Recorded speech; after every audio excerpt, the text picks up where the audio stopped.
ጠቅላይ ሚኒስትር አብይ አህመድ አንድ የደህንነት ሰው በሚስጥር ወደ አስመራ መላካቸውን የሚገልጽ መረጃ ወጣ። አንድ ከፍተኛ ተመራማሪና የቀድሞ የአስመራ ዩኒቨርሲቲ ዴን ስለ ጉዳዩ ከምንጮች አገኘሁት ያለውን መረጃ ይዞ ወጥቷል። በዚህ ሳምንት የአብይን መልእክት የያዘው ግለሰብ አስመራ ሄዶ ከፕሬዝዳንት ኢሳያስ ጋር መገናኘቱንም ጠቅሷል። የሻዕቢያው አፈቀላጤ በበኩላቸው ብልጽግና ከጦርነት ይልቅ ዲፕሎማሲን አስቀድሟል መባሉን ፌስ ሲሉ አጣጥለውታል። በዝርዝር እናስደምጣቸዋለን። ኮሎኔል ደመቀ ዘውዱን ለማፈን የገባው አውሮፕላን ጉዳይ ከዓመታት በኋላ ዳግም መነጋገሪያ ሆኗል። ጉዳዩ መነጋገሪያ የሆነው ከሰሞኑ ወደ ሁመራ ዳግም በረራ ከመጀመሩ ጋር ተያይዞ ነው። በሌላ በኩል ለቤተ መንግስቱ ቅርብ የሆኑት ፖለቲከኛ እነ ኮሎኔል ደመቀ አዲስ ጦር ሲያስመርቁ መገኘታቸው ትኩረት ስቧል። በሌላ በኩል ኮሎኔል ደመቀ ዘውዱ ስለ ፋኖ ዝምታቸውን ሰብረዋል። በዝርዝር እንመለስበታለን። በትግራይ ጄኔራሎቹ አዲስ ዘመቻ ከፈቱ። በህወሓት ትዕዛዝ የተጀመረውና እየተፈጸመ ያለው ዘመቻ በመቀሌ መጀመሩ ተሰምቷል። ዘመቻው በቀጣይ ቀናት በሌሎች ከተሞች ላይ እንደሚጀመርም ታውቋል። ትሰሙታላችሁ። ሞገደኛው ትራምፕ በቁጣ ተሞልተው አደገኛ ትዕዛዝ ሰጡ። ትራምፕ ከኮንግረስ አባላቱ ጋር ተፋጠዋል። ዴሞክራቶች ለአሜሪካ ጦር ያስተላለፉት መልእክት ትራምፕን አስቆጥቷል። ትራምፕ ድርጊቱን አመጽ የተሞላበትና በሞት የሚያስቀጣ በማለት ማስጠንቅቀዋል። እንመለስበታለን። አክብሮታዊ ሰላምታችን በያላችሁበት የዓለም ዳርቻ የረሳችሁ የተወደዳችሁ የአንድ አፍታ ሚዲያ ቤተሰቦች ከአንድ አፍታ ለአሁኑ መደመጥ አለባቸው ያልናቸውን ዜናዎች ወደ እናንተ የምናደርስበት ሰዓት ላይ ተገኝተናል። ቪዲዮውን ላይክ እያደረጋችሁ አብራችሁን ትቆዩ ዘንድ ግብዣችን ነው።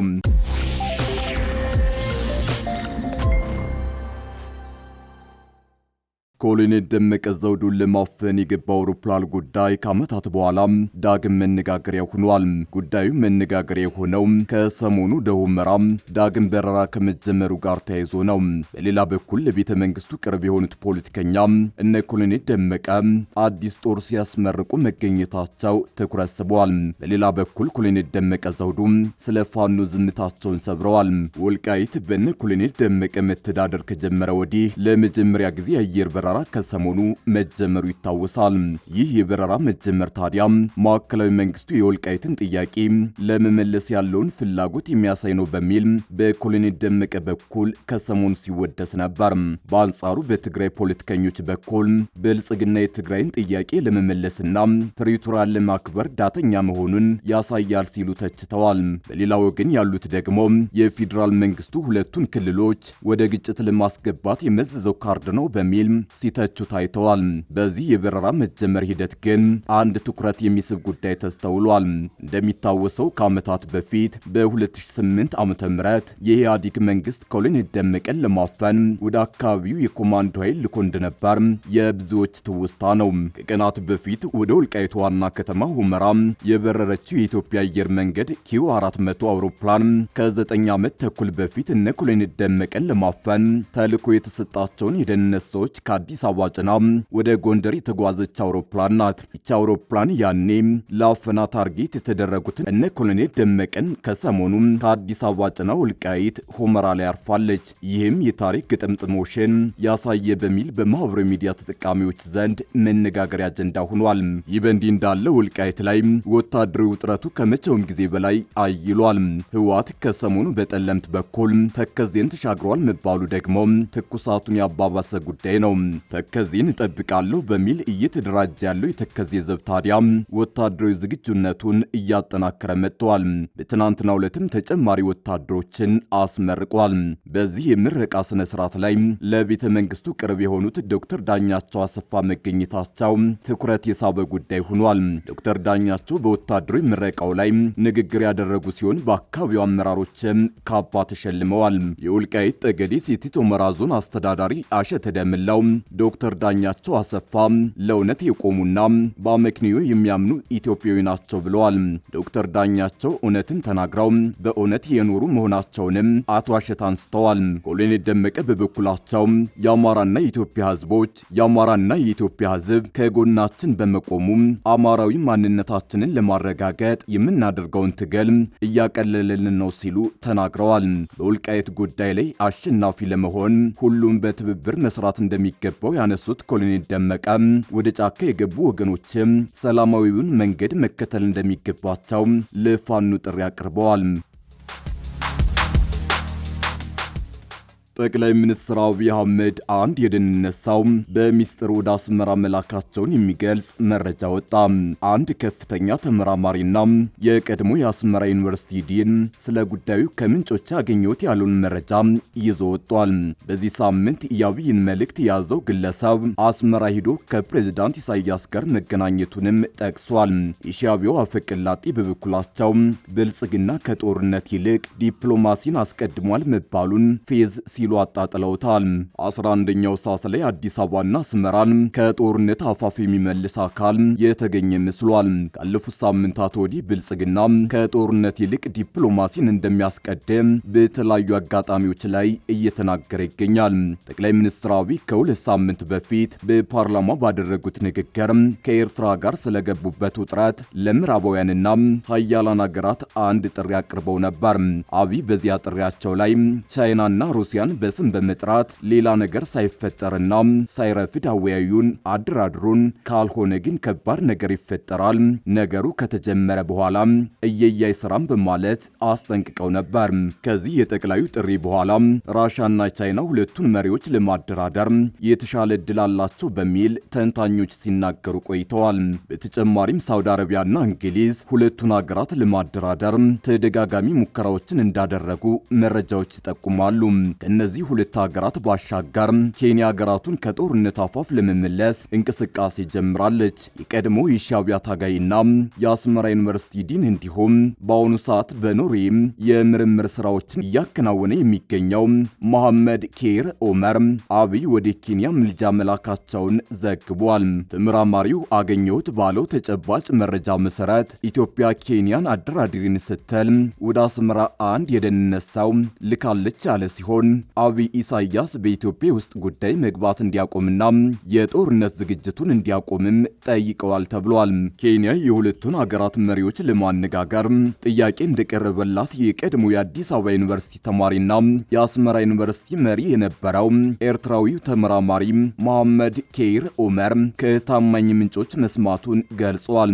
ኬንያ የአደራዳሪነት ጥያቄ የቀረበላት በጠቅላይ ሚኒስትር አብይ አህመድ በኩል መሆኑን የዓለም አቀፍ ጉዳዮችንና ዲፕሎማሲያዊ መረጃዎችን የሚያጋራው መሐመድ ጠቁሟል። ከነገ ዛሬ ፈነዳ ተብሎ የሚጠበቀውን የኢትዮ ኤርትራን ጦርነት ለማስቀረት አብይና ኢሳያስ መነጋገር አለባቸው የሚል ሐሳብ መምጣቱም ተሰምቷል።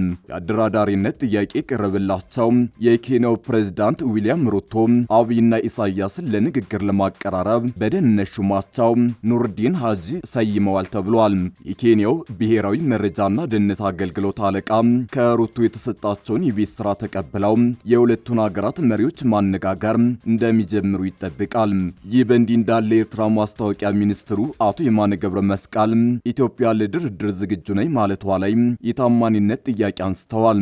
የማነ በጉዳዩ ላይ በይፋዊ የክስ ገጻቸው በሰጡት ሰፊ ምላሽ በኢትዮጵያ በኩል የሚቀርበው የድርድር ፍላጎት የኤርትራን ሉዓላዊነት ያከበረ አይደለም ብለዋል። በኢትዮጵያ ባለስልጣናት በኩል ወደ ጦርነት ከመግባት ይልቅ ለድርድር ቅድሚያ እንደሚሰጡ መግለጻቸውን ኤርትራ ተጨባጭነት ያለው አቋም ነው ብላ እንደማታምንም የማነ ጠቁመዋል። በኢትዮጵያ ውጭ ጉዳይ ሚኒስቴር በኩል የሚቀርቡ የድርድር ፍላጎቶች ዲፕሎማሲያዊ ሽፋን ነው ሲሉ የኤርትራው ቃል አቀባይ ኮንነዋል። የኤርትራ ሉዓላዊነት ለድርድር የሚቀርብ አይደለም ያሉት የማነ በኢትዮጵያ በኩል የባህር በር ባለቤትነት ጥያቄ መነሳቱ ከሉዓላዊነት ጋር የሚጣረስ ነው ብለዋል። ለድርድር ዝግጁነት ካለ ትክክለኛው አካሄድ በጋራ መከባበር ላይ እንጂ በማስፈራራት ላይ አይደለም ሲሉም ገልጸዋል። በትግራይ የስር ዘመቻ መከፈቱ ተሰማ። እስሩ ጋዜጠኞችና ተቃዋሚ ፖለቲከኞች ላይ ያነጣጠረ ነው ተብሏል። በትግራይ ክልል በተለይም በመቀሌ ከተማ በተለያዩ ግለሰቦች ላይ ያነጣጠረ የስር ዘመቻ መጀመሩን ከክልሉ የሚወጡ ሪፖርቶች አመላክተዋል። ይህ የስር ዘመቻ በዋናነት በቀድሞ የክልሉ ጊዜያዊ አስተዳደር ፕሬዝዳንት በአቶ ጌታቸው ረዳ ደጋፊዎች ላይ ያተኮረ መሆኑም ተገልጿል። አቶ ጌታቸው ረዳ ክልሉን በፕሬዝዳንትነት ከመሩ በኋላ ከኃላፊነታቸው ተነስተው ወደ ፌዴራል መንግስት በሌላ ኃላፊነት መመደባቸው ይታወሳል። እንደ ሪፖርቶቹ ገለጻ አቶ ጌታቸው ከክልሉ ኃላፊነት ከለቀቁ በኋላ የእርሳቸውን አቋም የሚደግፉና አሁን ያለውን የክልሉን አመራር የሚቃወሙ አካላት የተለያዩ እንቅስቃሴዎችን ሲያደርጉ ቆይተዋል። አሁን ላይ የእነዚህ አካላት እንቅስቃሴ ጫና እንደገጠመውና የመቀሌ ከተማ ፖሊስ ኮሚሽን ከሌሎች የጸጥታ ኃይሎች ጋር በመተባበር እነዚህን ግለሰቦች በቁጥጥር ስር እያዋለ እንደሚገኝ ተሰምቷል። የስር ዘመቻው በዋናነት በመቀሌ ከተማ ላይ ያተኮረ ቢሆንም ቀስ በቀስ ወደ ሌሎች የትግራይ ከተሞችና ገጠራማ አካባቢዎችም ሊስፋፋ ይችላል በሚል ስጋት እንዳለ ምንጮች ጠቁመዋል። ይህ ክስተት ሰላም እና ዲሞክራሲ አለ በሚባለው ክልል ውስጥ የተለየ ሐሳብ በመያዛቸው ብቻ ዜጎች እየታሰሩ ነው የሚል ትችት እያስነሳ ይገኛል። አንዳንድ የፖለቲካ ተንታኞች ይህ አይነቱ እርምጃ በክልሉ የፖለቲካ ምህዳር ላይ አሉታዊ ተጽዕኖ ሊያሳድር እንደሚችል ስጋታቸውን እየገለጹ ነው። ሞገደኛው ትራምፕ በቁጣ ተሞልተው አደገኛ ትዕዛዝ ሰጡ። ትራምፕ ከኮንግረስ አባላቱ ጋር ተፋጠዋል። ዲሞክራቶች ለአሜሪካ ጦር ያስተላለፉት መልእክት ትራምፕን አስቆጥቷል። ትራምፕ ድርጊቱን አመጽ የተሞላበትና በሞት የሚያስቀጣ በማለት አስጠንቅቀዋል።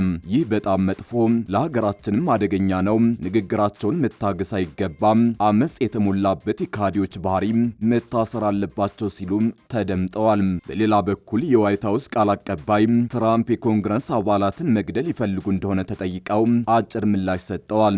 6 የዲሞክራት ሕግ አውጪዎች የአሜሪካ ጦር አባላት ሕገወጥ ትዕዛዞችን እንዲቃወሙ የሚያሳስብ ቪዲዮ ከለቀቁ በኋላ በአመጽ የተሞላና በሞት የሚያስቀጣ ባህሪ ሲሉ ፕሬዝዳንት ዶናልድ ትራምፕ ከሰዋል። ይህ በጣም መጥፎ፣ ለሀገራችንም አደገኛ ነው። ንግግራቸውንም መታገስ አይገባም።